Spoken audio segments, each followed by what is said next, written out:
Okay, I'm inside. I'm inside the camera right now, which means I'm recording, and I'm experimenting and doing different angles, and I'm like looking at myself in the mirror and doing some mirror work, and I'm also hiding inside the tea house. I'm hiding, and I'm having one of those days that people want to express, they don't know how to express, they want to engage, connect, they don't know how.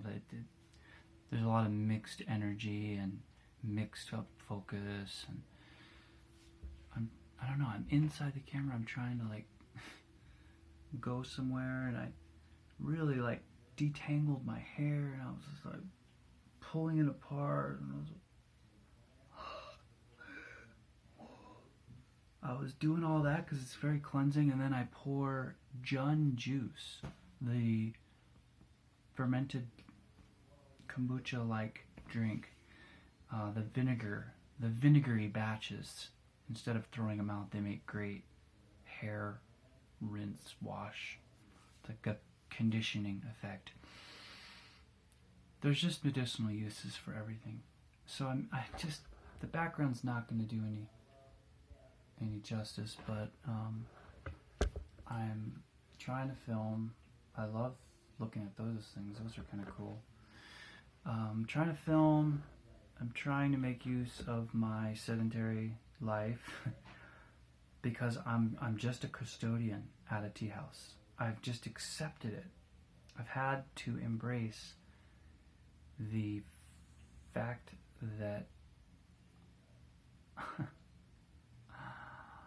I am just meant to be doing what it is I'm doing, and not wish I can do other things or feel left out of other things I could be doing, or the lack of motivation to do other things like working out, just other things, going to see other people, doing non-tea house related events, going out and taking a yoga class. Like, these are all little challenges that I'm having with, I guess, choosing to be this like custodian. Like I said, just a very lowly, and I don't mean that in a bad way. It's just choosing to live underground in a sense, sort of immersed in my own process. But we're always thinking, we're always processing. But I mean, like, I'm not trying to find distractions or watch Netflix at the end of the day or hang out with friends. I'm just immersed in my like present existence, and it's more of my internal existence. It's not really like my life or anything. I'm not really immersed in anything besides tea. So I don't really have any interesting habits or places that I'm exploring. I'd like to be hiking more. I'd like to be bike riding, mountain biking. I've been doing it here and there, but I'm sort of leaning on the whole escape from being kind of trapped in my own process, trapped in the tea house. I get into these states of, just honing in my energy, I always say, or nursing, womb time, just whatever. I feel like I'm in a self-created womb, almost like the environment that one would create to heal from like cancer or recover from some traumatic event. But I just live like that always. Like, my environments have to reflect immense reverence and calm state of being, to be in a state of being and allow for that to just be it. You don't have to be engaging, you don't have to be doing anything. But even that life can get a little confusing. It can get confusing because we always need variety and we're always going to be challenged. My God,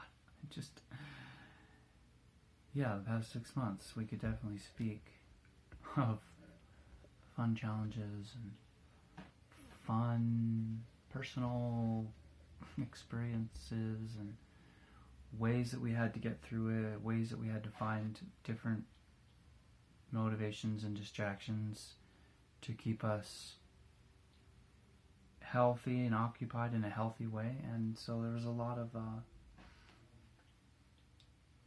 imbalance that was brought up for many people, and cravings and habits and things that are all just getting stirred and emotions pushed in every direction.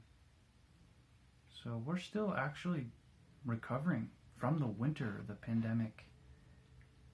We're trying to get out, and we're perhaps wondering what the next winter might be like. Life's been all about staying home. I think that's really the point, the subject here. I mean, we were asked to do that. Everyone did it. It wasn't anything different for an introverted person to do. And I was all for it because I had been staying home a lot anyways. Even though I'm more inclined to being extroverted and with a need to be around people. I enjoy it, but then when you're aware that that's all you have is just the option to stay home, it can be more challenging because you lose hope that you will be able to have more connection and more people around. So that was something that definitely was hitting many of us, and it was affecting me. But now we sort of have a lifestyle of, hey, if you want to just keep it safe, keep it easy, stay home anyways, and don't have to worry about wearing a mask or not. You're just your healthiest, creating your own sanctuary at home and working from home and doing as much as you can from home, because it's not really an amazing feeling anymore to go to the grocery store and go out to coffee and stuff like that. There's a lot of just intensity.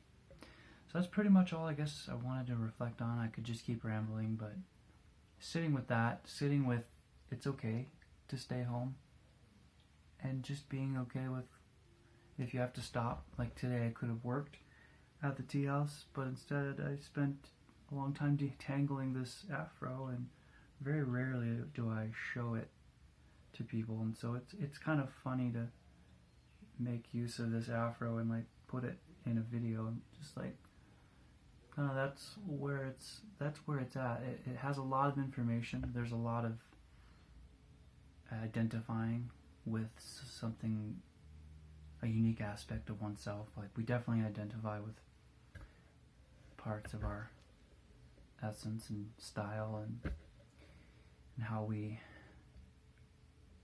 are perceived and viewed, and our environment and our appearance. Those are definitely factors in our existence, and it's just a weird thing to be considering every day. You know, I'm always considering, well, because I live in a tea house, I always have to make it businessy or like home, a sense of home and business, so I have to make it immaculate. But then I also have to consider how I appear. Do I seem stressed, or do I seem balanced? Can I welcome and receive people? So I could go on and on. There's many things that we're processing right now, but it's just to be okay with where we're at. It's comforting to take a day. Thanks for listening. Appreciate that. In Lakesh.